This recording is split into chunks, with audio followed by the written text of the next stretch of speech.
Mobile phones on silent. Okay. We're live. Liam introduces everyone. Number Hello, 9.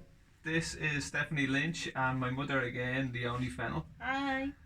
We brought Stephanie on so she could tell us her story and about her ordeals and what she went through with her son.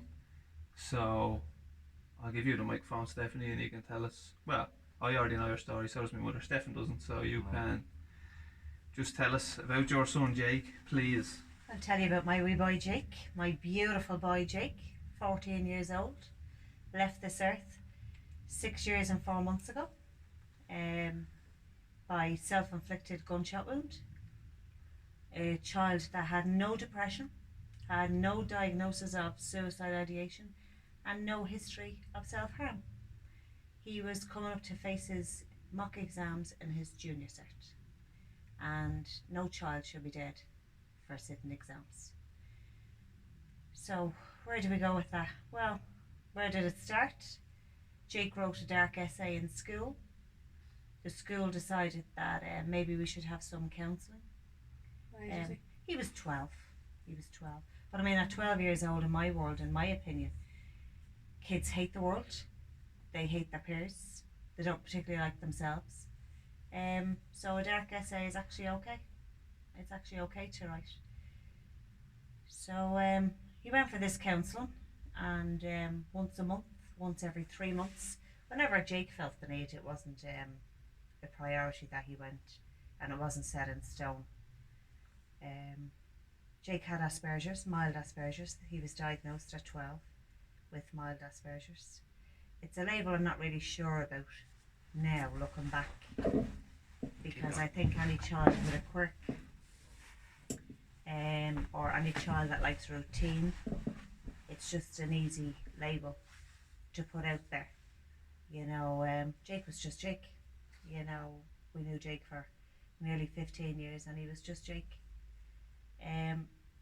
So the mock exams anyway were coming, getting closer, and Jake had anxiety, which is part and parcel seemingly of Asperger's. So myself and my husband John, Jake's dad, asked could Jake see an occupational therapist, because we thought occupational therapy, CBT, was a good way to go. And so the psychologist that Jake was seeing told us that they had a new member of staff occupational therapist, and she'd make the appointment. So the appointment was given for the 31st of January 2013, and I was unavailable that morning, so Jake's dad took him to the appointment, assuming that it was an occupational therapist. The appointment lasted all at 10 minutes, and they came away with a prescription for a drug called fluoxetine. Now, we don't do medication in our house, so we wouldn't know what fluoxetine is. I have no problem with medication. I think it has its place in society, but I'm all about informed consent. So I think if any child is to be given medication apart from Nurofen or Calpol, and there's any risks, especially if it's an adult medication, then parents should be sat down and consulted. But anyway, the way he came with the prescription, and I came home from where I'd been, and John said, we have this, and I said, oh, okay. So I just assumed it was something like Rescue Remedy, and off down the chemist went. Said to the pharmacist, I don't know what this is, I said, but it's for Jakey. And she looked and she said, oh no, don't be worried about that, sure, there's hundreds of kids on that. I said, oh, okay. So we were given, it was a month-long prescription, and it was broke down weekly. So we were given a week's supply of this liquid fluoxetine, with no measuring spoon, no syringe, no patient information leaflet, nothing. So gave it to Jake, and within 4 days he had started his mock exams, and he had started his mock exams 2 days prior to the fluoxetine. So 4 days into taking fluoxetine, Jake left an exam halfway through, which was unheard of because everything in Jake's life was routine. And then that evening he I would describe, had a meltdown, which we'd never seen before in his life, and he cried for about 3.5 hours. You don't know what it's like in my head, Mammy. You don't know what it's like in my head. And I said, no, I don't, son. I said, but I'm trying to understand. So I said, just put the books. He had a science book on his lap. So I said, just put the books away. It's only a bloody exam. Forget it. So just assumed that, I assumed an awful lot actually, that it was from the exams. And I actually said to him, did you take your medicine? So I gave him a spoonful of that. So then the following week, I had to go back to the pharmacist to get the second week's supply. Was telling the pharmacist about the exam and the meltdown, and she never blinked an eye, nothing. Jake was left unmonitored. So I was given another bottle of this stuff, fluoxetine, but I wasn't told at that stage that the dosage had been doubled for week 2. Seemingly that was in accordance with the prescription. So we got through it, and Jake became very quiet and didn't want to be with his friends. Just kind of withdrew into himself. And it was day 46. We're still on the medication. And actually I'll rewind back a bit till the 19th of February, which was 19 days after Jake started fluoxetine. And he had a follow-up appointment, which was the first one. So we brought him down, I brought him down. And this lady who had prescribed the medication, I can say her name, Dr. Magoni, because it's in the papers, brought Jake in on his own. And then she called me in. This is my first time meeting her. Still believing she was an occupational therapist. And asked how things were. And I said to her, well, I don't really think this medication's working out for Jake. I said he's had a meltdown. I said he walked out of an exam halfway through, and he had now started waking up earlier, struggled to go to sleep, and diarrhea had taken hold as well.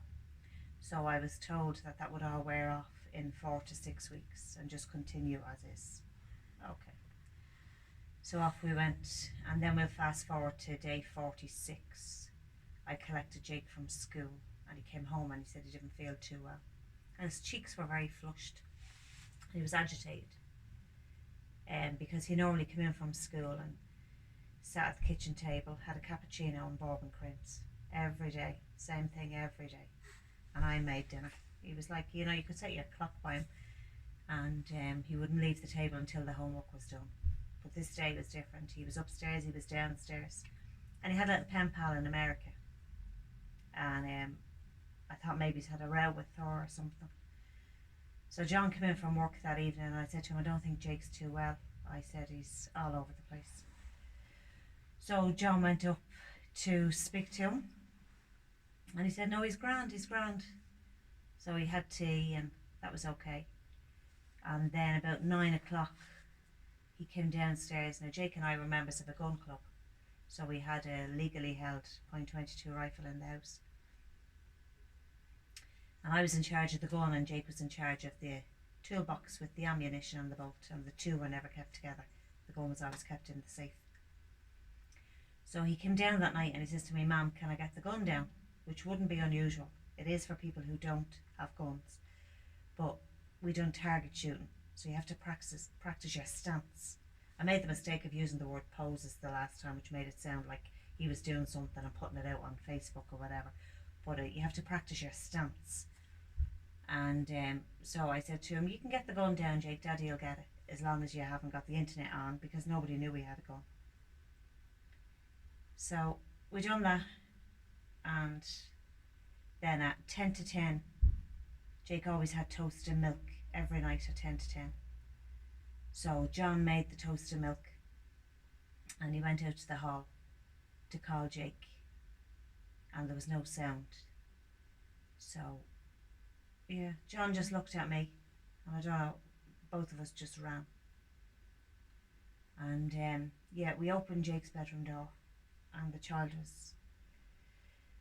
he was laid out on the floor with the gun on top of him, and he had shot himself. And John is a paramedic, so he started to work on him. And I ran to get the house phone. But I always remember my mouth been really dry, my tongue was stuck to my palate. Yeah. So mothers flee. I'll always be sorry that I ran and didn't stay with him.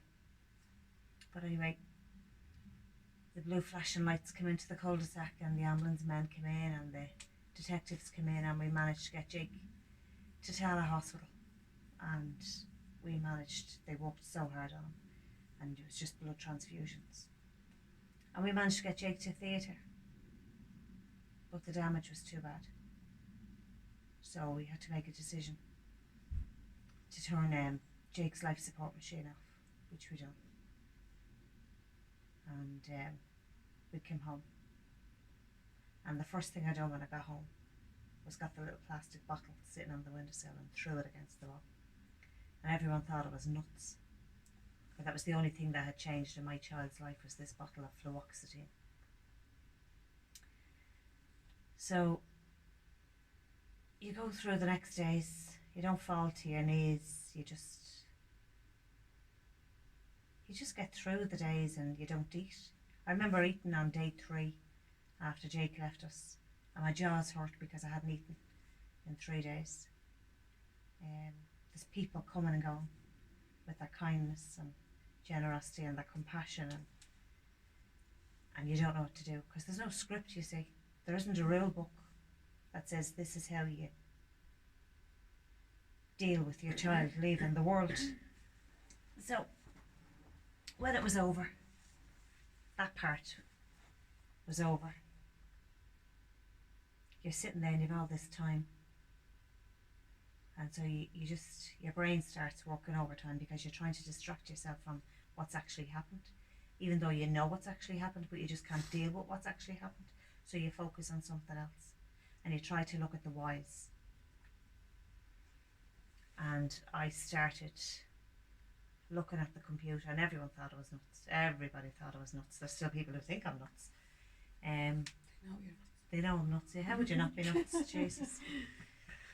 So when I found out what fluoxetine was, and it turns out it was Prozac, the adult drug. And when it was originally developed in the 80s, 1987, I think, it was called bottled sunshine. Didn't bring any sunshine into my life. Anyway, I then got a patient information leaflet. And then I noticed people in authority step further away and say less and less and become very discreet and become very secretive. And you end up looking like someone possessed, looking for a reason. You know, looking to blame somebody. And you're not looking to blame anybody, you're just looking for the actual reason. And then you find your child's email.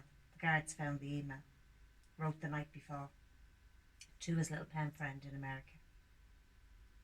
Amber. Hi Amber. This was wrote on the 18th of March 2013. Jake pulled the trigger on the 19th of March 2013 and was declared dead on the 20th. But it was, hi Amber, how are you? I'm not doing too good. They have me on this anti-anxiety medication, which they didn't tell me was an antidepressant. I feel drugged out of my mind that I'm trying to suppress all these bad feelings. And it goes on. So then I knew I was right, because I never had a depressed suicidal child. And then when we got Jake's notes from the counsellor, and when the inquest took place and there was questions asked, it turned out she wasn't an occupational therapist, she was a psychiatrist.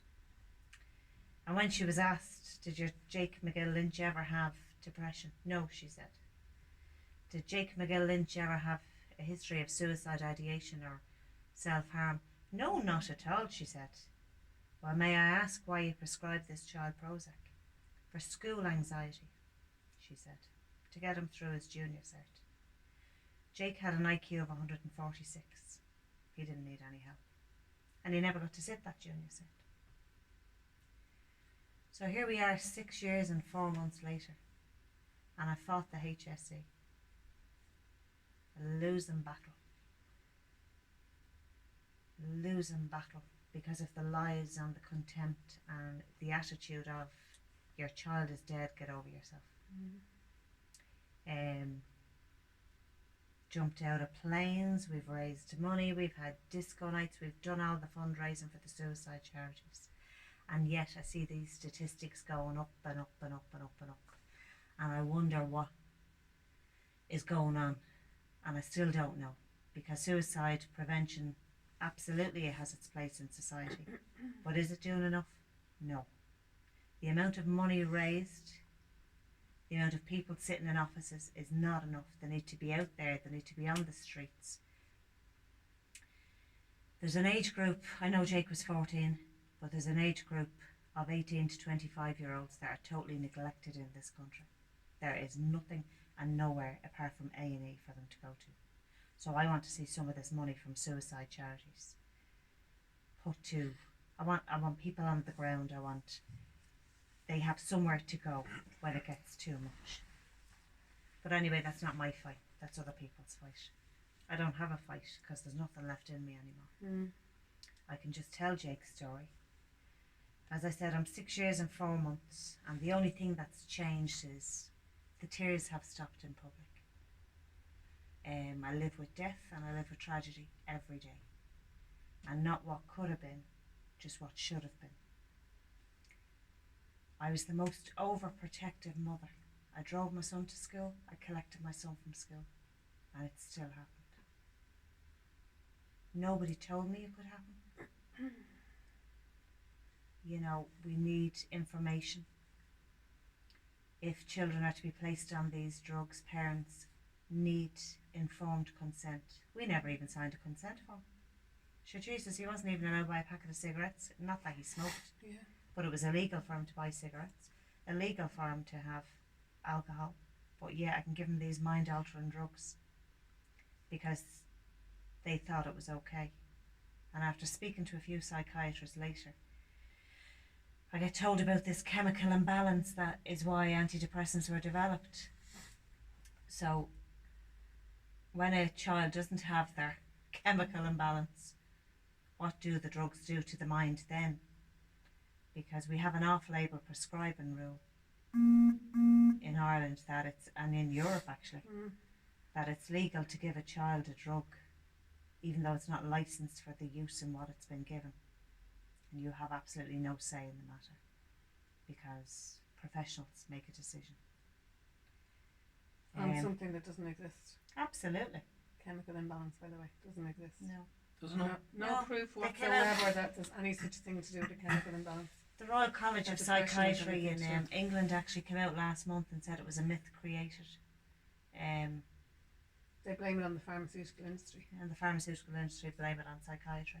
Now, I'm not, as I said, when you speak out about medication, I'm speaking from my family's experience. I'm not saying that John Joe down the road could take Prozac and not be okay, because I don't know. But I can only talk and speak from my son's experience. So I'm not anti-medication, by no means. And you get called all these conspiracy theorists and tinfoil hat wearers and pill shamer and all this. And if medication works for you, that's absolutely fine. That's absolutely fine. And if you know what you're taking, that's absolutely fine.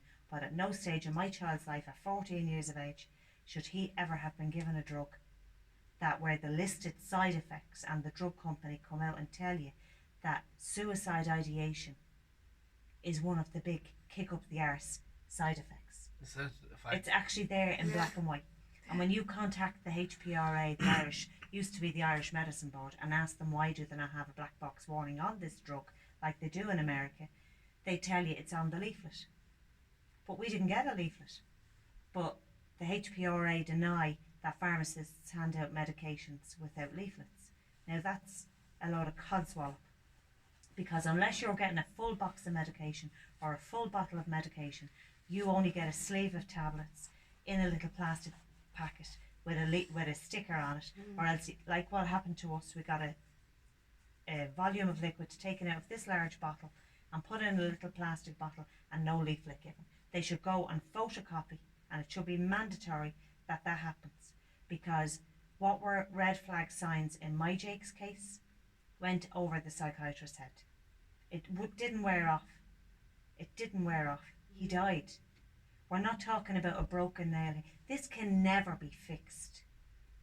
And the problem with a child's death, when something is responsible, I'm not going to say somebody, because John and I take our full responsibility in it, with the gun, with trust in a professional.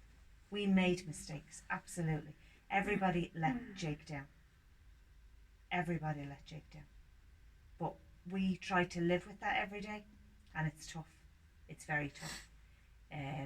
I'll not tell you it's not tough, and I'll not tell you that there haven't been times when it's got too much, that I've handed myself into a Garda station to stay safe. I've done that. I've done that. And it's never that you want to die. You just want to be with your child, because there is no medication, there is no cure for heartache. But what's huge to a kid, whether it be a row with their girlfriend, their peers, an exam, it's just in the grand, they don't understand, they don't understand death, they don't understand what's left behind, and it's just nothing. And you live with death and tragedy every day, and it defines who you are. You know, and do you know what's really annoying? I don't have a word for who I am. So, if my husband died tomorrow, which I hope he doesn't, but if he did, I would be a widow. If I died, he would be a widower. My parents are still alive. If they both died tomorrow, I would be an orphan. But my beautiful boy is gone, and I'm just a mother who's lost her son. Well, I want a word. I want a word, because I deserve that word. And nobody can come up with a word. But I found a word, and it's in the Sanskrit language, and it's called Vailamor, and it means the grey-haired should never bury the blonde. So if somebody asked, because the really awkward thing for people when you meet new people, and the husband cringes every time someone says, "Do you have children?" So you're like, "Yeah, I have 2 boys. One is 29 and one is forever 14. And they're looking at you puzzled. So if I could say, well, I'm mother to a 29-year-old, but I'm Vailamor to a 14-year-old, they would know exactly what I mean. Yeah. But we have the language wrong with these children's deaths, and with adult deaths too, you know, regarding the word suicide. It's, you know, suicide. I mean, I get very, very angry and very cranky and very frustrated with the word committed. Because it was an offence. You know, I don't know why, but in the eyes of the Catholic Church it was an offence. You know, and if the head of the family was a male who died by suicide years ago, the state had the right to come in and take all their belongings, and that was their punishment. You know, no Catholic burial, whatever, you know. So we have managed to correct ourselves through education on how we address different nationalities and cultures when they're living here, and how we address them when we go to their countries, that we use the correct terms for people, because we were quite derogatory in how we address certain cultures and certain races. But we don't do that anymore, because we've been educated that it's not okay to do that. We didn't know any better years ago, but yet we can still say committed suicide, and the only way that's going to change is through education. And you can come across as rude by saying, "I'd rather you didn't say that, it's died by suicide," or there might be another term, but that's my term that I use. And people take offence. But hey, I'm the one offended. I'm the one with the dead child. How dare you be offended? We're just doing our bit here, you know. But the mammies of this country that have lost children through suicide are just absolutely incredible, because the majority of us are still standing, we're still fighting, and we're still honouring our children.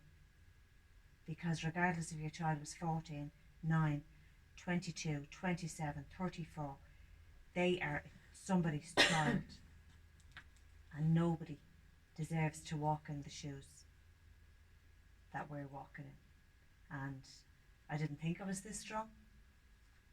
Turns out I'm actually alright.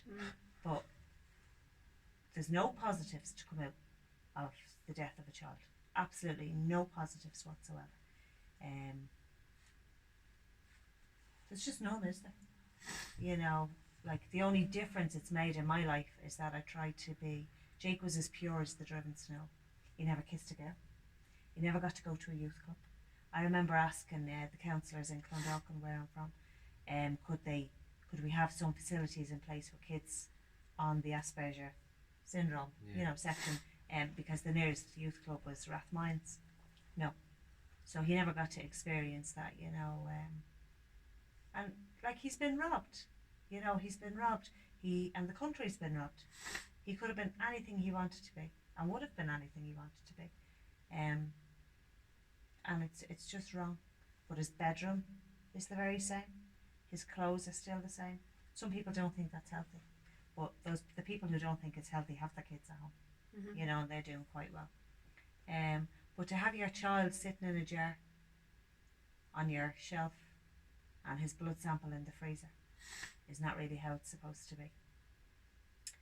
And by sitting here and talking and sharing Jake's story, because it's not my story, it's Jake's story, is just a way to make people aware of certain things that we need to be looking for, and we're all, anybody with teenagers or young people that are worried and they get them into counselling, that if they are given a prescription, just to be informed, research,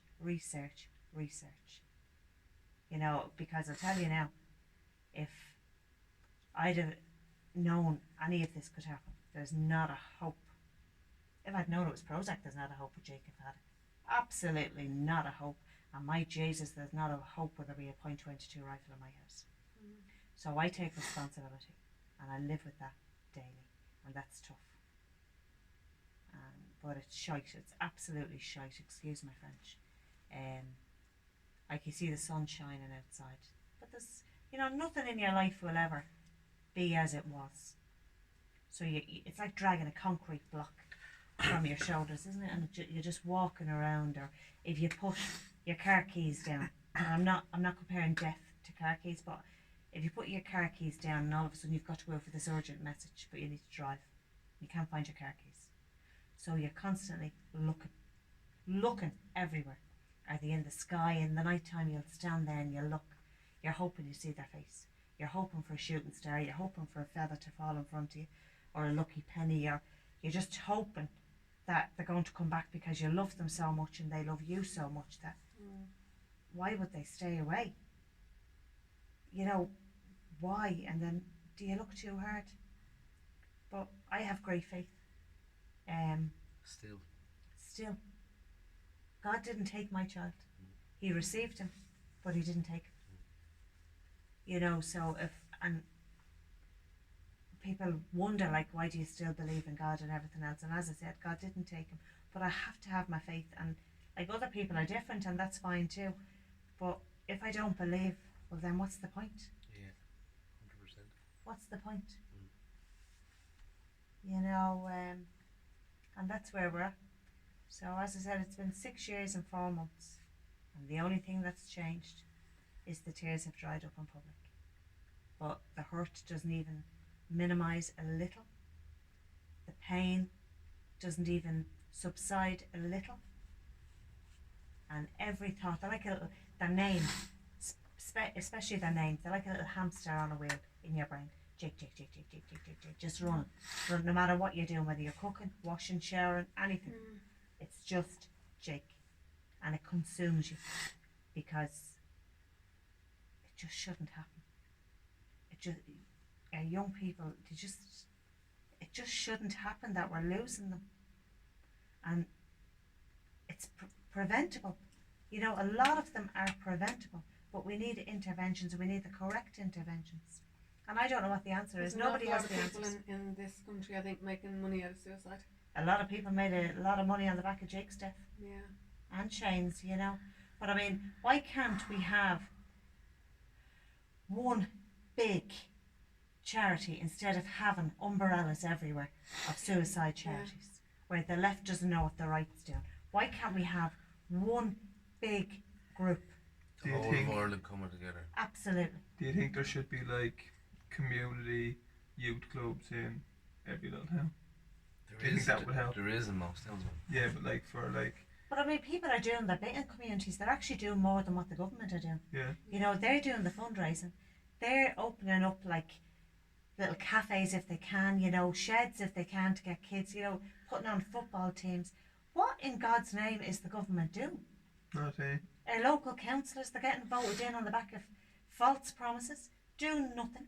They don't give a shite how many kids die. They can come out and reel off all these statistics all they want. You know, suicide rates are down. Suicide rates are not down.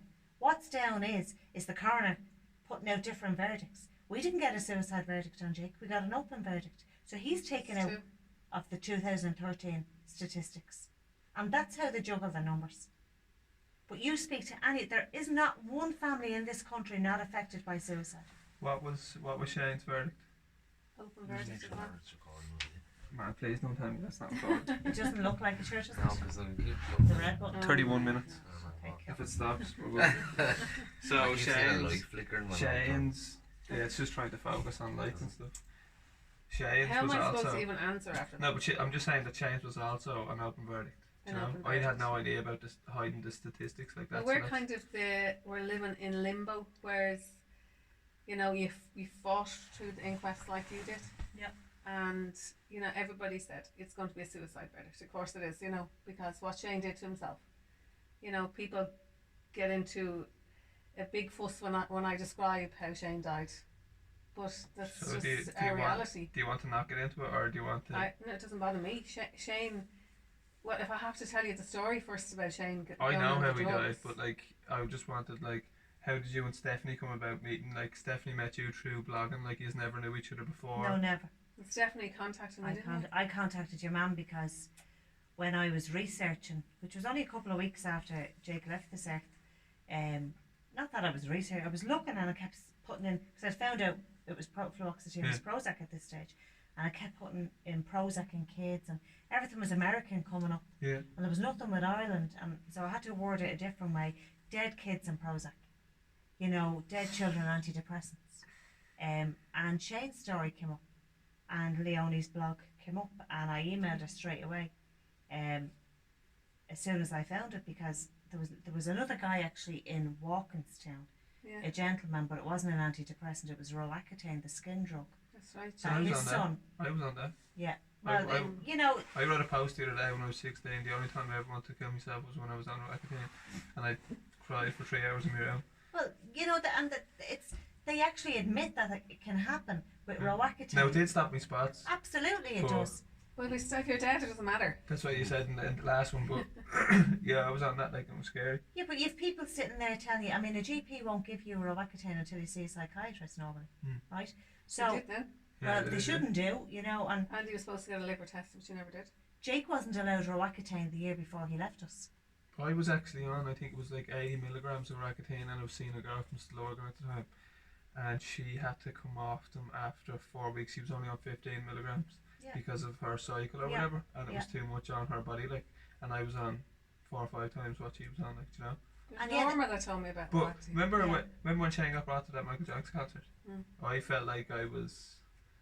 Yeah, That's for his birthday. yeah, I know, but like even still, like, because I couldn't go to a concert I wanted to go to. I think Limp Bizkit cancelled on my birthday, and I was like, "Fuck this, I'm out of here," do you know. But like I'd never thought like that ever, like, and I kind of described it in my Facebook post the other day, like, which is strange that she just brought up Roaccutane, like, so. And yet there are kids out there on Roaccutane who don't have a problem with it. Yeah. You know, but you have to be monitored on it. But what annoys me is that they admit that Roaccutane can cause these harms, and this is why it's a dangerous drug. Yeah. But yet the drug companies admit that Prozac and SSRIs can do this. It's the officials like the GPs and the HSE who deny that there's a link. You know, it's just ridiculous. Like, I have a report at home from Eli Lilly, the manufacturers of Prozac, and what it states on the end of it is highly likely that Prozac helped Jake contribute to his death. So, I mean, I'm not blaming the drug company. They put it out there. Yeah.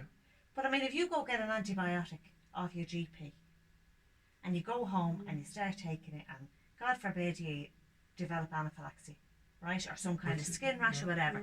You go back to the GP if you're lucky enough to make it, right, and they're going to say, oh, that's because of the antibiotic.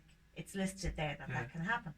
So my argument is that it's listed there that that can happen with Prozac. So why, when it actually happens, are you denying that there's any connection? You know, like, how do you know? Like, why can't you just say, listen, we got it wrong, you know, we fecked up? Because I'll tell you why they won't say anything, because they think everything is about money, and the problem we have is that everything is about bloody money. You know, people making money for charities. To me, a charity is something that somebody does voluntarily. Not to be going home with a big CEO wage of 250 grand a year. I appreciate that people have to have, you know, a living expense, but I mean, a living wage is fine. But if you want to do good for people, which the majority of communities are doing, it's all free. It should be all free. You know, and there shouldn't be a waiting list for like 12 months to 18 months. If you have a kid in crisis, A&E is not the place for them. And to see a psychiatrist, it shouldn't cost you €140 per session. Why is it that you two are doing more just by talking to people and putting out podcasts than people that, you know, CEOs are getting a fortune? Because they give a shit. They give a shit. Exactly. There's Because a they are load the of them young. now, though. There's a load of pages. There's a lot, which is deadly, I think, in my opinion. There's just loads of stuff now, and people are obviously getting sick of hearing in every single town and village in Ireland, like that someone's son has died, someone has whatever. But Like, there's just But it's suicide still not everywhere. changing. It's not changing, but Because like how you were saying that. I got lost on what you were saying. I was saying that why is it that you two putting out the podcasts are doing more than people that are getting actual Because Stefan cares about drug addiction, and Stefan is like, Well, obviously I I've care, been I care affected about by- suicide. Like I care about mental health But how and we met was suicide and all. because you were passionate Yeah. about drug addiction and trying to stop that, because you believe that that has a huge influence on young people, which it does. But I thought I was going to be judged because I was like, oh, people are just going to be like, oh, he's just Steph. he's on an anti-drug, he's on an anti-drug pad or whatever. What? I don't give a shit if you take drugs. But I'm Yeah. watching all the young lads, like, all the time text me now about weed, coke, pills, everything. I know this is a they don't even know completely what they're different. taking anymore. This is a completely different podcast, so I'm not going to go mad into it. But most of the suicides, in my view, 80% or 90% of the suicides that I know of have Drug stemmed related. from drugs. Yeah. Now, Illegal you're or taking illegal. illegal drugs, but no, I'm not even gonna get No, into So go can for I, it, I mean- can I just say something Yeah. here? I was at a funeral the other day of a young guy who died by suicide, and then later on I was in a pub and you said that you seen me. Yeah. But I was talking to a certain young lad, and he was obviously heartbroken, and he was just in a ball of tears, and Yeah. he said to me he'd be better off if he wasn't here. So I explained to him, You're an emotional wreck, like. oh man, I'm He unreal. is, yeah. Hang on. Oh, we're a little smoke, are we? Yeah, I have to. So he says to me, "No, I would be," Let's and hop onto this place. I showed him the tattoo I have, and I told him about my brother, and then he started listening, and he stopped crying for a minute, and he explained to me. He said, "But my parents broke up." He said before I was born, and he felt it was his fault. Do you know what I mean? Yeah. But like his parents don't be talking to him and saying like they were going to break up regardless. Like, do you know what I mean? It's not his fault. Like, do you know. But kids take everything on their shoulders. But that's what I'm saying. Like, Yeah. if there's youth groups and stuff, like some people kids might not have a brother or their father or whatever. Like, but if they had them youth groups, they might be able to talk to someone and say, There's a great suicide, young people suicide group down in Cork called YSPI, Youth Suicide Prevention Ireland. And they were the first group to come out with a free text service for kids. I think they came out about 6 or 7 years ago. They actually go into the schools. If the school invites them, you know, they we were contact the actually school. invited into speak in a school there. But a lot of schools don't want people in talking about suicide, and it's not that they don't want to inform the pupils, they're just afraid that it'll cause this trend. That they're gonna go, oh geez, that's a way out now, is it? It's because of the using this word that this is But it happening. is a trend. Absolutely. I mean, the media have an awful lot to answer for as well, because they don't talk about it. no, they do. They talk about it, but they scandalise it. Yeah. You know, they glamorise it and Yeah. scandalise it, and that's not okay. You can't be a celebrity on the back of a death when your parents and your family and your friends are living in devastation. At Jake's funeral, there was no flowers, no, you know, guard of honour, no nothing. And we told the congregation, John and I, we were not there to celebrate Jake's life.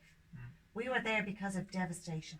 You'd never celebrate the life of a young person that's passed because it's just so horrific. But I just don't know I don't know how to fix it. There isn't one answer out there. You are fixing it though by talking about it. But it's all about what we can do now.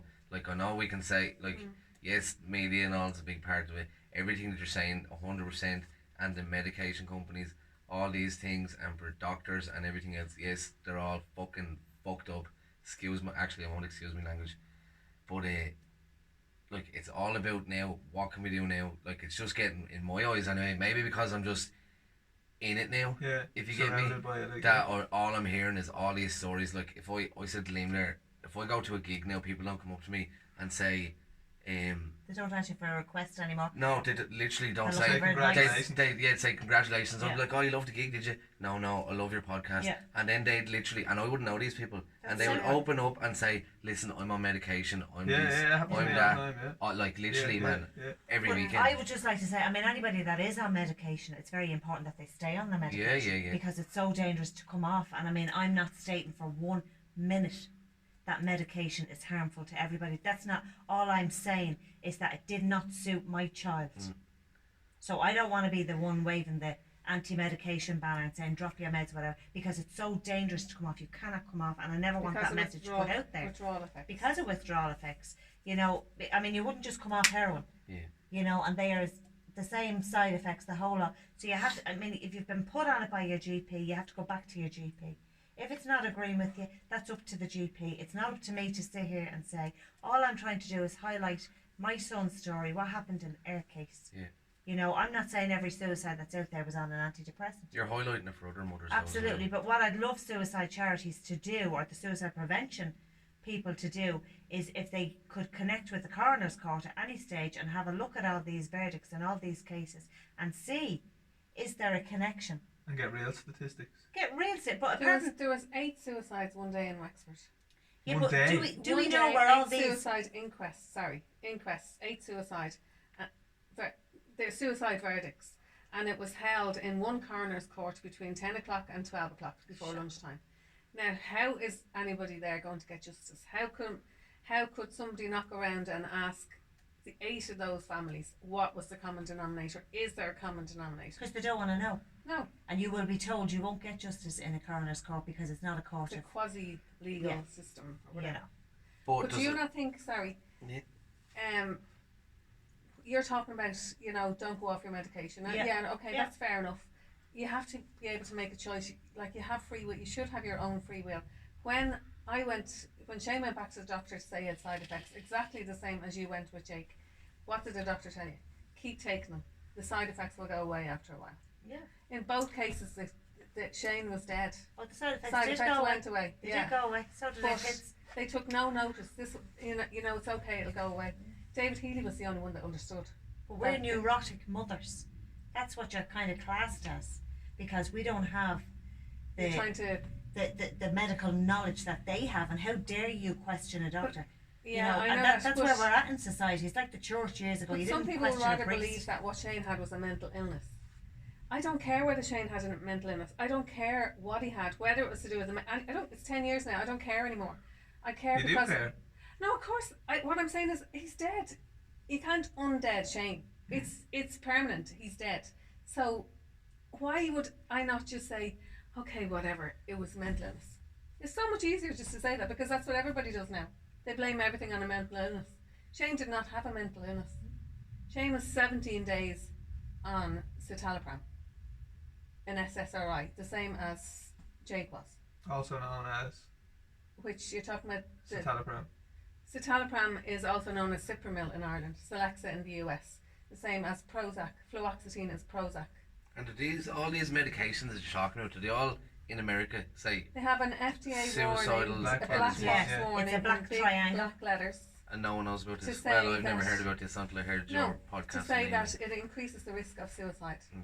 and violence. So that's where you need to merge your stories now. How Stephanie got in contact with you and how what happened in Well, August 16, Stephanie got into contact 2009. with me and I said, okay, ring me. And she was telling me about Jake, and I said, oh, that's all. Because I was used to people contacting me. Yeah. You know, usually to do it with mates. And I said, how long is he dead? And I think she said a week or something. So, oh my God. You know, how could you even talk at that stage? You know? But I knew I was right. Yeah, and we all knew, like, you know, Jake's story, you know, so it's But- absolutely disgraceful that they, you know, some psychiatrists think that it's okay to give their child Prozac. One thing I Without wanted to patient touch off information. there a few minutes ago was you said that you were angry at the funeral and stuff, and you didn't want this, that, and either. One thing that pissed me off a lot about Shane's funeral was there was photographers everywhere, there was press everywhere, like there was 40 of Oh, them. but I That's had it just with I people had it doing on their the steps job. at the funeral. I had contacted it because Jake's story had been covered by the media at the time, and because I live in Clondalkin and there was a gun involved. Didn't you see it on the way home from the hospital? Yeah, It was we in the were paper. actually going over to the Chapel Arrest to bring Jake his clean clothes over.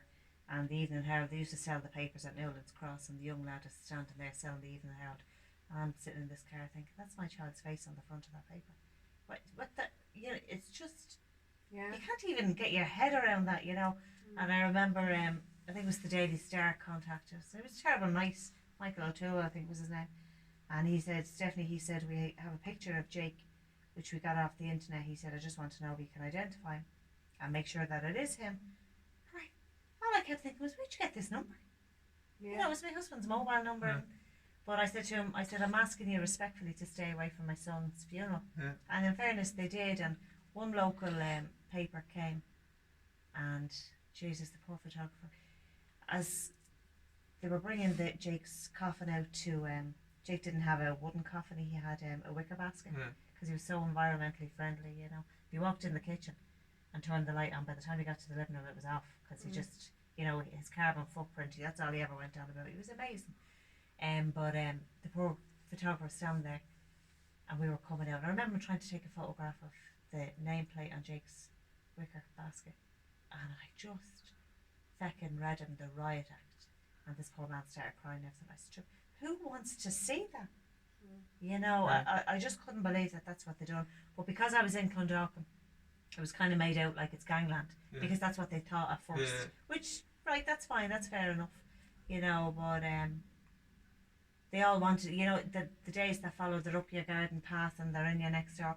Now, in fairness, they've actually been very, very fair with me since that. If I needed to get anything out, they did cover Jake's inquest, but we're not allowed. John and I, Joe Duffy done an interview with me in 2016, but refuses to air it because I speak about Prozac.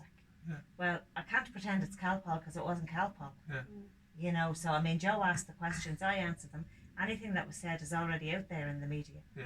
But he said the legal team said no, they're not airing it. You know, we're not allowed on the Late Late Show. Not that you kind of want to be on the Late Late Show, but we believe Jake's story is in the public interest. Yeah. You know, like your mum, like the only for Shane's inquest had a jury, had a medical expert. We were refused a jury. We were refused a medical expert. You know, Jake's toxicology actually came back with no traces of Prozac in it, and I had to write to the coroner and ask him to retest it, because at no stage had anybody asked me was Jake on anything. And when it was retested, lo and behold, minute traces of fluoxetine showed up in it. But what they didn't release in the inquest, which we only found out this year, was that it was fully present in his urine. But we'll just stay quiet on that in the inquest. You know, you've got an open verdict, away you go. And an open verdict means nothing. Nothing. Because as we've just learned out, that even the life insurance, that you can't take life insurance out on children, which is a really important thing as well, actually, you know, because people don't have the money to hand just to bury children. A lot of people have to have benefit nights or fundraisers or go to the credit union. Can you imagine paying back a loan and knowing what that loan is for? Yeah. It's just horrific, you know, what goes with it. But the life insurance, and they refused to pay out on Jake because they said we don't cover that type of death. And I said, but we had an open verdict. Yeah, well, we don't really recognise that, you know, so they keep calling it suicide. But the coroner specifically says, Jake's death, I cannot record suicide because this child was not in his right mind, but I will not elaborate on the medication. Yeah. And you're thinking, it's like a bloody circus. Yeah. You know, the HSE 15 months. Jake's inquest had lasted. And at the end of it, we got a bill for €53,000. So there you are, dead child and a bill. Go about your business. Don't bother us anymore.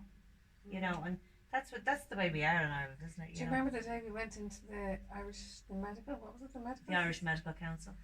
It was the Medical Council, wasn't it? Yeah. We went down big placards and we were threatened with the police. We were put out. We were put out. You seem more off the wall than she does when you have a little giggle there to yourself. See, I don't laugh. I don't Yeah. laugh. Your She mother has does one. laugh. She has a does cackle. laugh. Yeah. She has a cackle. Yeah, like You that. know.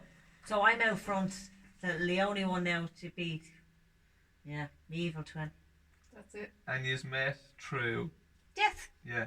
Yeah. tragedy. And do you want to tell your story about what happened to Shane, or Go do you for want to it. leave it? Okay, I'll do a quicker version than her. Bloody Jane. So, Okay. Sorry. Okay. So it was 10 years ago. This Friday, actually, it's 10 years. Yeah, A decade. I can't 22nd. believe it. Yeah. And still in shock, by the way. Still don't believe it. Still think the police got it wrong. Someone else involved. Definitely. Yeah. But anyway, Shane was going out with his girlfriend. He split up with his girlfriend. He was heartbroken. So he was heartbroken for ages. And I said, Shane, are you sure? I actually totally believed in the chemical imbalance crap. So I said, are you sure it's not just more than a heartache, Shane? You know, she should go to the doctor, you know, blah, blah, blah. Could be depression. And he said, no, he's never took a tablet in his life. And, well, very rarely. I didn't drink or anything. So he said, no, he didn't want to go. And then I just said, oh, Shane, please just go for me, like, you know. And I should feel guilty, but what's the point? He's dead. It's not going to make me feel any better or him feel any worse. Do you know what I mean? So I brought him to the doctor. I made the appointment. The only place that was open was a place in Bray. Brought him to the doctor. The girl, in fairness, she did the right thing. She told him to go off, exercise, eat properly, and you know, come back in a week or so to, you know, see how he get on. So he wasn't getting any better, and I made another appointment.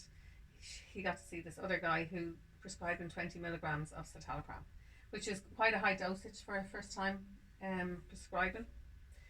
So he prescribed him a month's supply. After 2 days, Shane phoned me up and he said, I don't think this medication is suiting me. My tongue's all swollen and it's making me feel really weird. And he also had flu-like symptoms, which David Healy said is one of the common, you know, denominators with people that like flu-like symptoms, but nobody knows about it, which means that he was taking the tablets as prescribed. So 2 days, I gave him the phone number of, he said, what's the guy's phone number? So gave him the phone number, he phoned. Was told, oh no, the symptoms will go away. The usual, you know, that's okay. Like it wasn't recognised as a side effect. Despite the fact that he told him this medication is making me feel really weird, I think I should go off it. No, keep taking them, they'll be grand, the side effects will go away after a while. So on the 5th day of taking citalopram, Shane had antibiotics, which he wasn't taking because he didn't really, it was to do with, he was giving them for his sore throat. The flu-like symptoms. So I don't know, there's a few of them, and he took the rest of the month's supply of citalopram altogether in an attempted overdose. So he came down to me. He was, what I now know is probably akathisia. He couldn't sit still. He wanted to go to my place. He wanted to go home. He wanted to go to his friend's house. When he was in his friend's house, he wanted to come down to us. When he was with us, he went to talk to one of Barra's friends who was a priest up in Stillorgan. He was just all over the place. I had no idea. So I took him back down to the doctor. He slept for a couple of days. I brought him home to me because he said he couldn't drive. He said he wouldn't be able to drive. So I picked him up, brought him home. He slept for a good while, a long time. Could have been a day or two. And I was going to bring him down to, you know, the doctor in Arklow, Norma's friend. So he was on holidays. So I took him down to the girl in Ashford. So both doctors were on holiday, so it was a locum in the South African one. So Shane comes back out and I said, make sure you tell the doctor what you did, you know, that you took the overdose. And he said, yeah, no, I will. So he did, and he comes back out and he said, she prescribed him the same drug again. So he went into the chemist. Now, she had prescribed him half the dose, that it was 10 milligrams. On a weekly basis. So he went into the chemist. Now he was still the same Shane now. Like people wonder sometimes how I didn't know. So Shane went into the chemist. I was still sitting there in the car. Came back out and he laughed and he said, "Do you know what your woman said to me? Do you want to take them all together?" In other words, he 3 weeks or 4 weeks of a week. So he handed in the thing, and she said, "Do you want to take them all together?" So he thought this was hilarious. After what he done, yeah, After what he did. absolutely. So they made a mistake, obviously. He said, "No, I just take 1 week." So he only had 1 week's supply. So then on the Saturday, he phoned me to say he needed to go to whatever, the chemist again. So he got another week's supply. So this was only 10 milligrams. So on this was all in a 17-day period. So the 17th day that Shane was taking citalopram. By the way, when his toxicology report came back, he had a toxic to fatal level of citalopram in his system, despite only having access to 6 weeks, and he hadn't taken them for a week beforehand. Do you know what I mean? Like, so it doesn't make sense. We think it's down to poor metabolizer, which is very misunderstood, or Yeah, absolutely. in with doctors everywhere, not just here. But anyway, that's a different story. So on the 17th day, Shane went out with his friends, and he went back to where his ex-girlfriend was staying with her new boyfriend, and he stabbed his ex-girlfriend's new boyfriend once in the heart, and he died. He died in his brother's bedroom Yeah. in front of his brother. Yeah, his brother was injured and his ex-girlfriend was injured, and Shane went out to the back garden of the house of the new boyfriend's house, and he stabbed himself 19 times In the chest and stomach. in the chest and stomach, which is unheard of because he was off his head. Stuff that never came out at the inquest was Shane's ex-girlfriend didn't answer the door when he came towards her. Shane attacked her as well, which is just so unlike Shane to. Yeah. You know, he wanted her to fly, and she is doing this. Shane, it's me. He was just so out of it on the drugs. Like, they're giving people mind-altering drugs enough to have a fatal level in your system. But the Gardaí were at our front door. It was a Sunday, and I was out for my cycle, and I was going to cycle to Red Cross because we always had dinner on a Sunday. I Yeah. lived in Arklow, he lived in Dalkey, and it was a Sunday, and I was out for my cycle. I was going for a bit of a cycle before I went down to Hughes because it was early, and Jake rang me and he said, "Did you hear about Shane?" And I said, "No." "What's up?" And he said, "He's missing."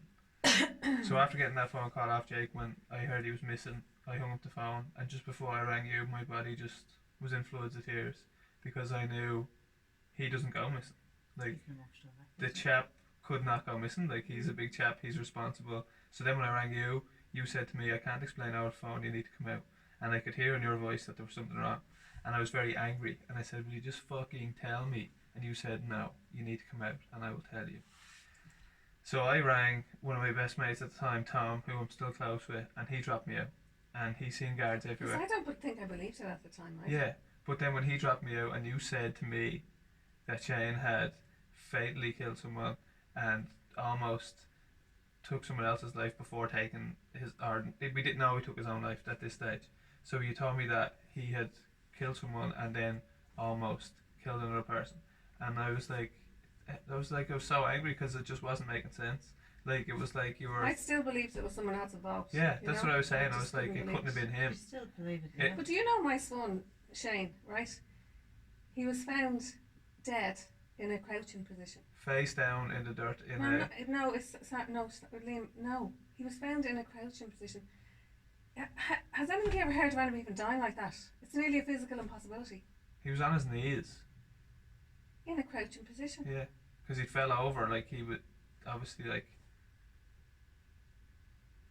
That's It's rough. just- That image stayed with me, like, and it will stay with me forever. Like, I had problems trying to sleep after, like, the inquest for ages, like ages. You want to and cry ages and again? ages. I'll try not to. I'll have another cigarette. You cry away, man, if you want. Yeah, thanks. You don't think it. But like, Leonie and I don't cry. we We've like done it. I mean, I cried out. every single time the guards One came, left. every single time the guards came to the door up until that point was for me, and they had came to the door about 20 times for me without even joking. Like, they had, yeah, true or false. It was him and his poxy cars, my cars that he wrecked. But this time was different. You They know, were there like, for Golden Boy. Exactly. Do you know? Absolutely. And I it mean was that in just the nicest possible I way. know that. like, yeah, just shit it out like over And 10 it's still years. surreal to this day, isn't it? Yeah. But But it's okay to Fighting. pretend that it's somebody else. Because it's the only way you get through the days. It's It's not. okay. It is okay. Yeah. It's the only way you can get through. it's And you can just think shit, of your but it brother all the happens. time. Like the way your mum and I think of their boys all the time. But we try not to think of the event, as that's what I call it, an event. Because if you think It's of that, over. It's over. because You know, if he's you not hurt anymore. Nobody's ever going to hurt you. But nobody I am. ever, yeah. But no, You're and not. that's what that. But I'm hurt. But that's the Oh yeah, point, absolutely, yeah. I know. Liam, of why we're really even speaking here tonight. Of the devastation of what's left behind. Nobody sees that.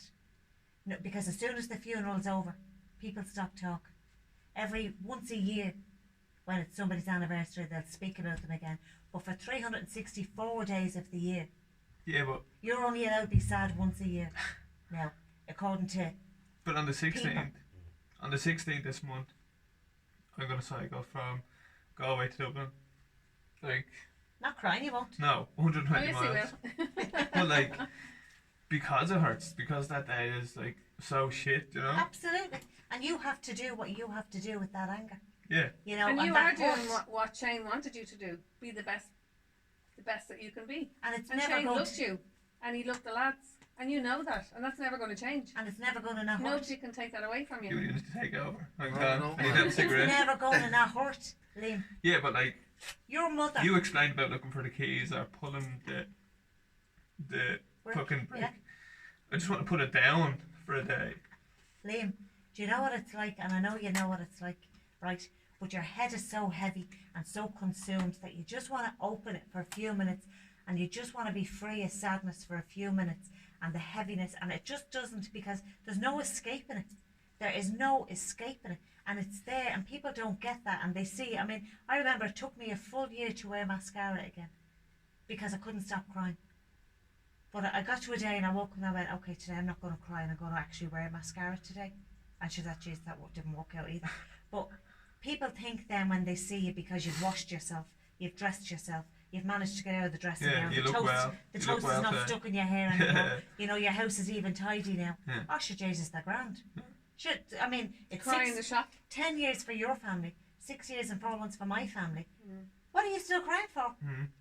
You know, like You're not over it. you're only allowed, and that's not any specific person doing that. That's just society. And I don't know if I would have been one of them people beforehand either, because I didn't understand it. Do you know what I used to think? I used to think, you know, if somebody said, you know, oh, such and such her child's died, say in a motor accident or whatever, anything, and I'd say, ah, but sure, she has forward. Do you know what I mean? I used to think that made a difference. But You that's the question, isn't it? You know, I like felt how I felt so idiotic bad was for I? the last podcast when Tommy said that his brother died of an asthma attack and he collapsed in his arms and died in his brother's arms. I used to think like it'd be so much better if Shane died in a car crash or something like that. You know? And then I felt awful forever saying that. Because it's not, it's dead. They're Yeah. still dead. It doesn't matter, like, to that person. It was awful for us, yeah, but it's just as awful for anybody else. Mm. You know? It was awful for poor Shane, not for us. there's no right death for a child, because it just shouldn't happen. Yeah. Whether it's cancer, leukemia, a car crash, a death like Jake's, a death like Shane's, a death by somebody else's hand, whatever. There is But no. it's so fucking annoying when it can be preventable. That's See what I it. mean? But that's it, Liam. You know, but what people don't see is what's left behind. You know, when people die by their own hand, whether it's drug induced or not, right? Because there's some of them that are not drug induced. Yeah. They're just, some people just. we don't- call them coping mechanisms. Me and Steph Okay. call that a coping mechanism when someone needs A crutch. something for a crutch. Absolutely. Yeah. But there are some people who just don't want to be on this earth anymore. Yeah. You know, and no matter what help they get, they just don't want to be on this earth. Yeah. And they're Anymore. entitled to make that decision. I think. Absolutely, there. No, I'm not saying they're not. What I'm saying is, the families and the friends and the loved ones left behind, they have to. I've always said, and I don't mean to be disrespectful to anybody in their 80s or 90s, but it just, you haven't. I was in my late 40s when Jake left, Yeah. and I wished I was in my 90s and near death, Yeah. because then I wouldn't have so Yeah, long to carry it around with me, to hurt so much. It's like that day my granny, I called out my granny there 2 weeks ago or something, not long ago. And she said something like, we're 10 years on now, but I never knew this. And she said to me, I said to her, have you got any rags there? Because I was going to wash her car while she was away when I was minding her dog. Because Shane used to always do that. And she said to me, see this box I have here? And it was like a dad's box, you know, like that for holding the powder or whatever. She kept her rags in it. And it was like all this shit. It was like worn to death. And I was like, yeah, what about it? And she was like, Shane gave me that. And I keep this. And I was like, alright, it's just a box. And she was like, no, but he gave it to me half filled with powder.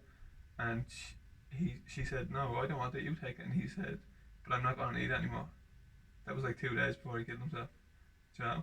And it meant nothing at the time. No, but like, And neither should it have done. this was weeks after my granddad had died, and she was crying. And to see you talking or my mother talking, it always gets me.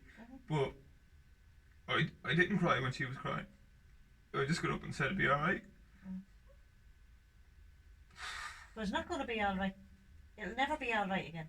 Yeah, but he was 76. No, and that's okay, because that's, even 76 is still quite young, but it's the natural order. Yeah. But somebody who loses their loved one at a mature age, their pain is the same as ours, Liam. Yeah. But their grief is different. Yeah. And that's what I always say. I mean, one of my best pals lost her mum and dad after Jakey. And I always got the impression that she was holding back her tears. Yeah. You know, and just because they're her mum and dad, yes, Jake hadn't lived a life. I get that. I really get that. But her pain is the same as mine. She loved her mum and dad the same way I love Jake. Her grief is different. Because when you lose somebody mature, in the natural order, that in years to come, you can, you know, you are celebrating their life at their funeral, but in years to come, you enjoy the memories. Yeah.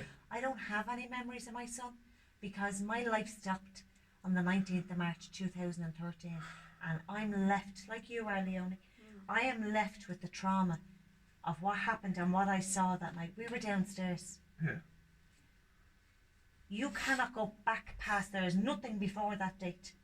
There is nothing before that vision. That's all been taken.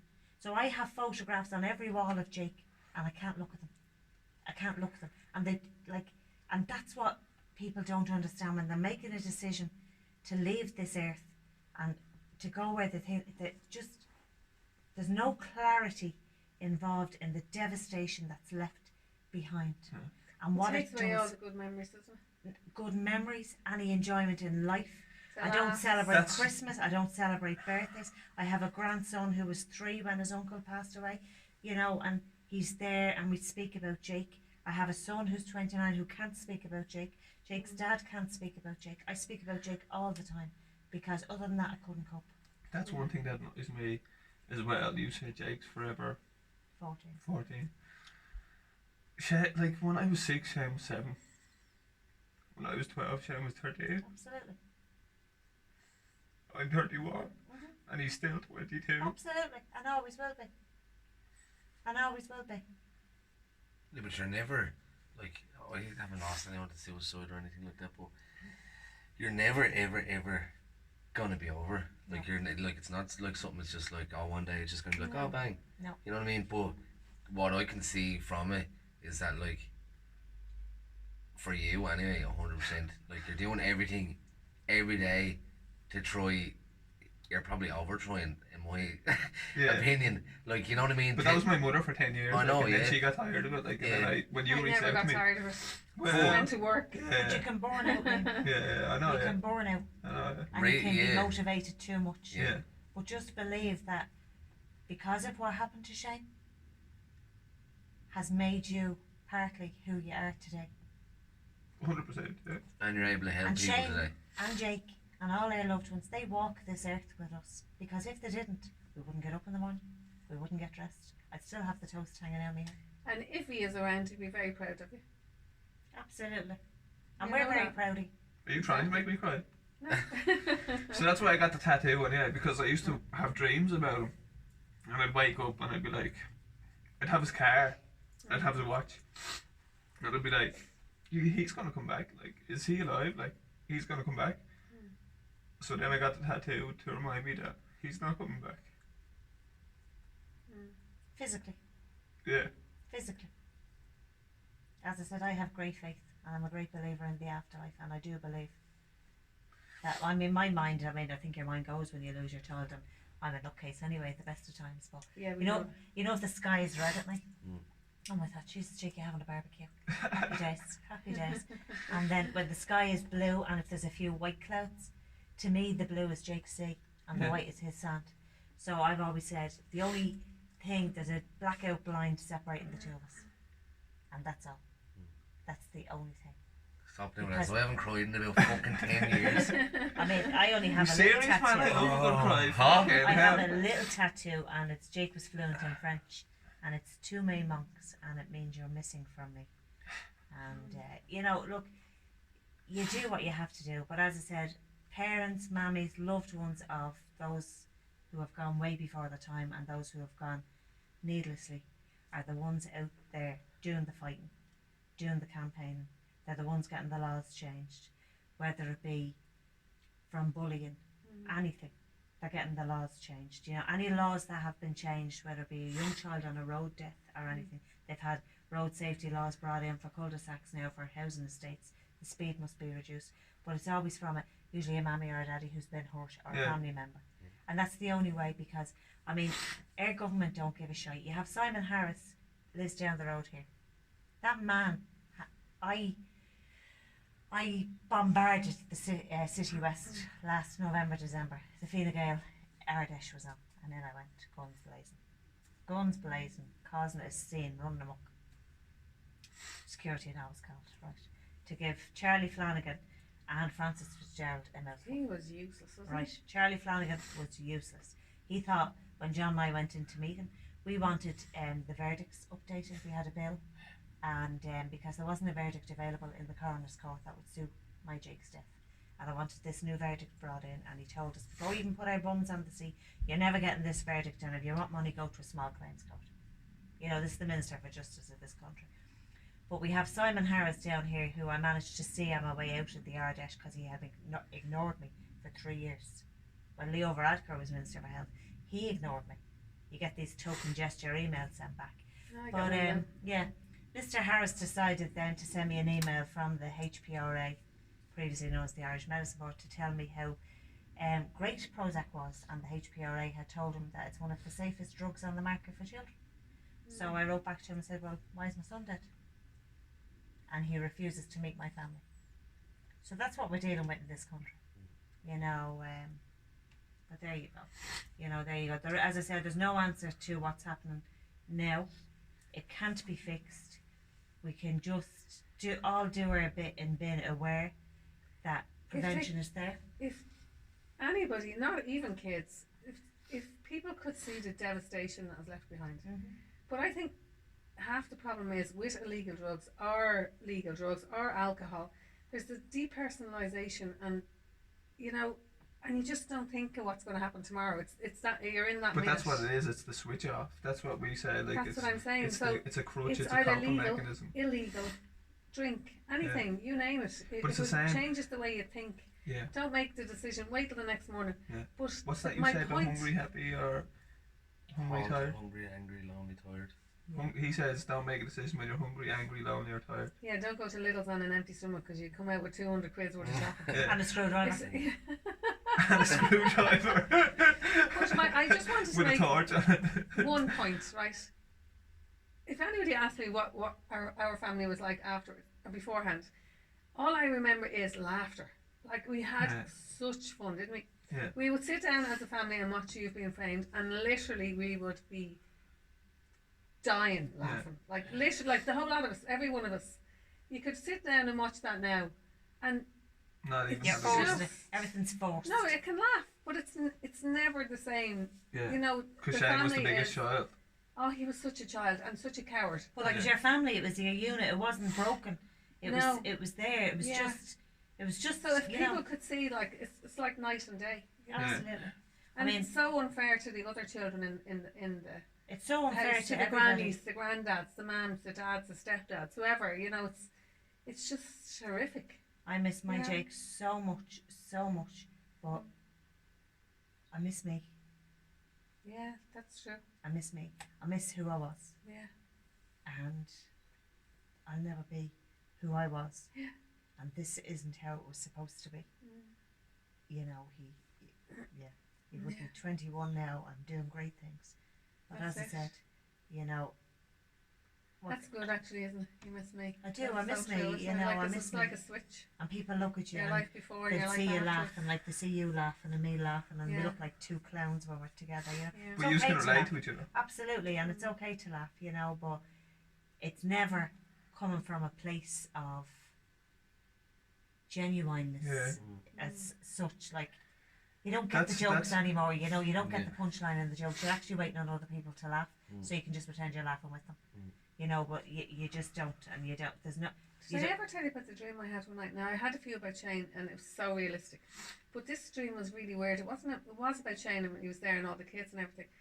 But I remember, I dreamt that we were all together, all as a family. Like Yeah. we were all together, and then I woke up, but I don't know, I was half asleep or half awake, and I just had this thought like, I actually had perfection, but I didn't realize I had. No. But it was the weirdest thing ever. Like we're always waiting for, the new car or the new house or the new whatever it Materialistic is, your shit. holidays or anything, the new job. No, not even materialistic things, but you always kind of.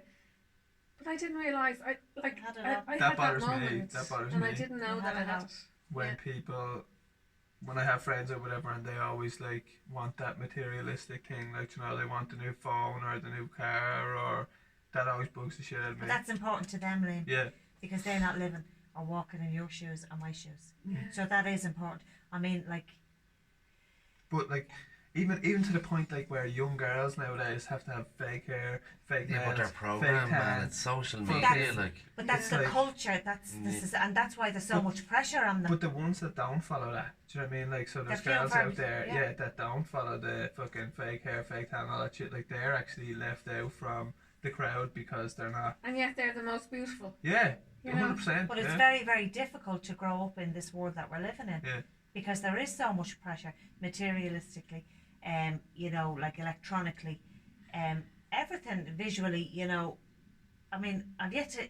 Everyone seems to have developed an American accent. That's what I can't get over. You know, we don't say data on your phone; it's data. We have data. You want data for your phone? Put out the garbage. Unlimited data. You know, and you're like, what? And like, we've trainers. We don't have runners.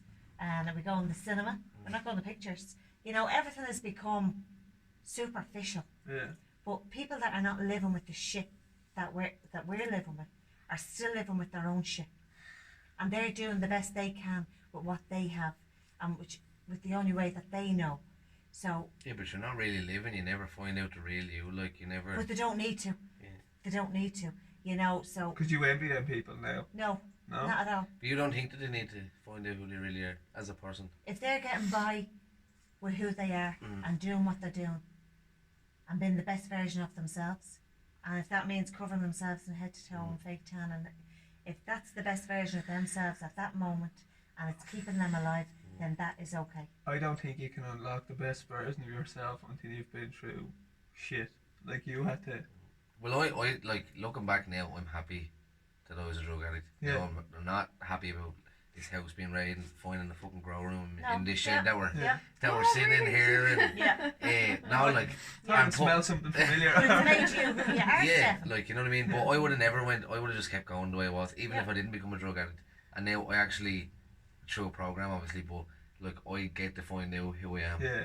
And like I know what's real, Yeah. what's not real. I know in my head's talking shit. Like 85% of the stuff that I tell my head is bullshit. So was mine. You know what I mean? And I don't know, as addicts, but you're not an addict, so No. like, But and I you're can- the same person. But and it's the same when there's a young person out there. In my eyes, when you have all this stuff going around in your head, and most of it is absolute bullshit. But when you're young, I used to believe it, and all the thoughts I had in my head, I believed it. And Yeah. like suicidal thoughts, looking back on it now, like. It's normal. Yeah, like I was just like, sure, wouldn't this just be grand if it all Yeah. ended? Or sitting in my Yeah. room in there. And if they have a fight with you, they say, Yeah. if I wasn't here now, they're going to be so sorry. And relationships, like I see a lot of shit going on with relationships. Like when you're a young lad and a relationship ends, you literally end of think your world. your Yeah. fucking world is over. And I Yeah. can see why people are like, oh my god, I can't Yeah. deal with this Yeah. pain. I've no But- coach, I've no nothing. And it can be Yeah. used I'm as a doing it. punishment as Yeah. well for, you know, somebody who is mentally fragile. You know, and like if it's a They're relationship, like, I'm right, going to show them. I can Yeah, show you, and so exactly, it yeah. can be used as a And you're punishment. that angry. And Because there's there's no if you have a power. few drinks in you as well. Yeah. Do you know But what I when mean? you're in that mindset, like as I said, I've been there, I've handed Yeah. myself in to keep safe, whatever. But when you're irrational like that, and you just have tunnel vision, and this needs to end, this pain needs to end, whether it be a relationship breakdown, death, whatever, that you are not thinking rationally, which means you are not looking at what's going to Yeah. happen after that. You just want that to stop Yeah. there and now. And you become in a bubble. Absolutely. Like for me, when I was a young lad, I didn't listen. Like if me and you were having a conversation, I wouldn't actually be listening to you. Yeah. And I'd probably be actually thinking your thoughts for you. Yeah. But like, we're talking about reaching out to people and all this stuff, right? And people listening to the podcast. I didn't want to hear, like when I was younger, I didn't want to hear what you you knew had to everything. say or anything like, or any woman had to say. I was just in a bubble. You knew everything. Constantly, sexist yeah, I and knew, something yeah. You knew it all. Yeah, that's basically it. And that's the kids now. Yeah. They know. I have a 29-year-old. He knows it all. Yeah. You know, if I ask him the time, is where the house going to be raided? What do you want to know about? Yeah. Well, who's going to tell him? I tell you what time it is. Yeah. You know, and they're constantly on the defense Yeah. the whole time. You know, when you're trying to help people, like Ryan has never spoken about Jake, ever spoken about Jake. I've yet to meet Ryan. If yet to Nice, meet, lovely. and you know, and it's hard because like there'll be some mornings I will make his bed, very rarely because he's a bit sloppy. But I go and then I lift up his pillow and Jake's photograph is underneath it. It just, Heartbreaking. do you know what I mean? And Ryan's a dad, like he has a little 9.5-year-old, and he's so protective with him, and I can see, you know. But like I've said things to Ryan that should never have been said, We all do that. you know. But you cannot take words back, No. and that's what people don't give enough thought to. That you can say something, whether you know, and you don't mean to be bullying people because you don't actually. Nobody looks at themselves as a bully, Yeah. and even bullies don't think they're Yeah. bullies. They just actually think they're actually helping people or Yeah. being funny. Yeah. You know, they've been, yeah, I'm just being funny. I'm getting a laugh out of people here by victimizing this person, so Yeah. I'll just keep doing it. But you cannot take words back. No. And in the dark of the night, because I don't sleep, in the dark of the night when you're laid there, and somebody might have said something flippant to you and not meant anything by it, Drilled but into you your have head. taken it and you have now made it bigger and worse than what it is. And as I said, in the dark of the night, and you're laying in that bed, and that's all that's going on in your head. Why did they say that? Do they not like me? You know, Yeah. everything kicks in, whether it be insecurities, paranoia, everything kicks in, Yep. and you're on a Oh, I have to dangerous go now. thing. I'm done. No, Done. No, I'm um, done anyway. no, I have to go now in 2 seconds. Right, let's go. We're going gigging with Stefan. Yeah. I don't know what I'm going to talk about. I want to go in there because I'm just like, no, do you know what I was thinking while we were sharing? We have 2 kids, 2 sons, and I swear to God, I was just picturing what I would do if that happened to them, like, and I just wouldn't be as I strong. wouldn't ever want You to would. happen to my worst. I friend. maybe I would be stronger than I think I would be, but I swear to God, You have no choice. I don't know if I could actually just say, right, I'm going to get a bag of drugs to take away the pain. Maybe I wouldn't commit suicide, or not say commit, You I'm not can't going to say say commit, sorry. You're But learning. that, Died by suicide. yeah, that I wouldn't die by suicide, but I can't 100% say that There's many a parent who's I'd dead. be able to take the pain without having some There sort are of many thing to. parents dead Mm. who have lost children before them that haven't made it. Mm. And it's What, hard. what about the kids left behind? Well, you Unless see, you're two, I don't unless know, you're two. I was very You know? selfish that I didn't have. Leonie had a great distraction Mm. because she had younger kids. Who has to be Um, fed? So I had, but when Fucking I tell you oven it's a chips. great distraction, I had the luxury of being Chocolate able to chip go to my bed. cookies. You Oven know, chips like and fucking one of broccoli. my friends, her daughter died in O'Connell Street. She was refused an EpiPen, Emma, and she died on the You streets heard of about O'Connell that. Street. You definitely heard about She, and Emma she died the same year as my Jake, and there's 9 months between the two of them. And I reached out to Caroline. I reached out to a lot of mammies, and Caroline is now great friends with me. But Caroline has a smaller little one, and she just tell me, I have nothing in me. I have nothing to give her, nothing in me, and that's the difference. Like I don't envy people who still have younger children, because it took me 3 years to hug my grandson after Jake left. I couldn't. I just couldn't. Didn't want to. He's not mine. Why would I want to hug him? He's not mine. And then I remember Ryan asking me to mind him one night, and I you know, if this kid dies, I just can't. No, I can't. Yeah. You know, and that's how you're left. You know, but I have the luxury of being able to go to bed because I still take to my bed. Like there's days I don't want to get out of bed, and then 3 weeks ago I ended up back in council. But that's how I know when I need to go, and I'm very lucky with my counsellor. He's from Dublin Fire Brigade. He's used to dealing with trauma, you know. And head cases. Well, he just sits fucking laughing for the whole We're all thing. head cases, lads. What's normal? Well, Yeah, there no, is no exactly. normal. Yeah, that's the way we like But it. anyway, we're done. We're Yeah. done. Yeah. Thanks Thank you for very having much. us on. I'm gonna hug the shit out of you now. Bring it in, sucker. Hold the babies. How long did we go? I have Scott is 4 and Oisin is 2. They're gonna break your heart. They're gonna. Do you see what you put your parents through? They're gonna tell you I now. know, probably. Oh, How long did we go on Jesus. for, Liam? We went on for It's been 2 hours. 1 hour and 25 minutes. Give me a hug.